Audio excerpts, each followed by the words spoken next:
This is Michael Orrell of MobileBurn.com, and I have with me right now the Samsung Finesse for Metro PCS. This is basically a clone of the Samsung Instinct that Sprint's been selling for quite some time. Especially when you look at the back, you can see, it's virtually identical. 2 megapixel camera, no autofocus there. It looks just like the Instinct's back. The buttons on the side also look the same. You see we have the voice dial button, the camera shutter button, micro SD card slot here. Left edge, we have a proprietary Samsung power port. Luckily, we don't have to use that for headsets and headphones. I'll show you that in just a second. Volume control on the left. Nothing much on the bottom except for the hole for the microphone. Up top, we have the power and lock key. That's how you activate the device. And we have a nice 3.5mm headphone port, so you can use regular headphones without any kind of adapter. Very nice indeed. I'm going to press this power button up here, hold it down for a second. It's going to activate the device. Things look a little bit different. Same basic TouchWiz thing. You can see we have the TouchWiz widget tray here. You can scroll up and down with the various widgets, drag them onto the screen, whatever you like, drag them back off. Down at the bottom we have some shortcuts, the dialer keypad, contacts. And one of the nice things with contacts is you have shortcuts already for messaging. So we don't have enough here to scroll through them, but it's pretty easy to scroll. But if I want to send a message to John Doe, I just tap right there on the John Doe button, and I can send a text message or a video message. It's pretty convenient. Go right to the messages, or we can go to the main menu, which is what we're going to do here. You see nice little animations, transitions, and stuff. Look at the settings. You see some minimal scrolling right there. Frame rate on the scrolling is a little rough. Let's see if we can find something with more options in it.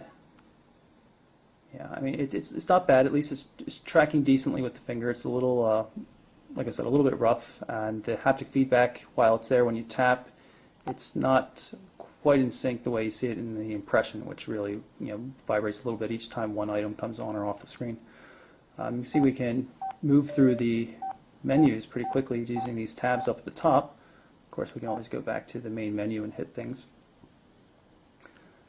There are a lot of things like this here. You click on the Metro Mail and it says it doesn't find the application. You can get it from the catalog, search, it'll go online, and you can go through the whole process of downloading it.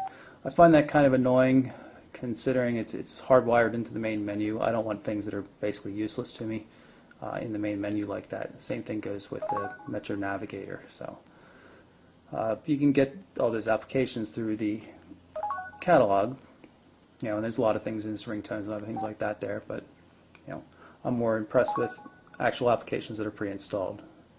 Now, we don't have any MP3 players on this. You can always sideload them yourself, put them onto the micro SD card, whatever you want to do. We're going to pull up the web browser here. You can see the Metro Web on the main menu. Automatically goes into a landscape perspective. Now, if you see that little red 1X up there, that means we're not on a 3G connection. This is a 3G capable device, of course, and Metro PCS has 3G connectivity. It's just not in the area where we are. We're a little too far outside of Philadelphia for 3G coverage from Metro, I believe. Same browser that you saw on the Instinct works pretty decently. The volume control here on the side handles zooming rather. Favorites are controlled over on the side. You can add this as a favorite. Pull up existing favorites here. Let's pull up the Android Authority site.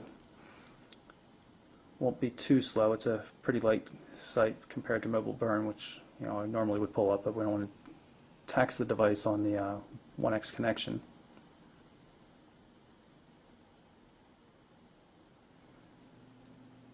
So after some time, we have the Android Authority site up, and you can see we can pan around and moves. It's full HTML support.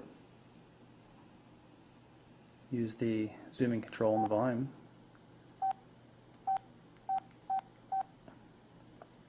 Zoom in a bit.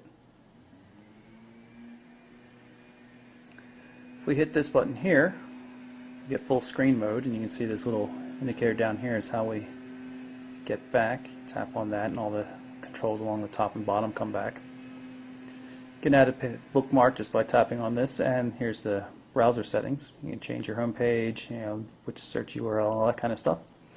Not a whole lot of settings that you can change here. You can see this is your options for as far as preferences are. You just turn on JavaScript, and it's not real complex in the things you can do. Browser's decent, not fantastic, but decent nonetheless.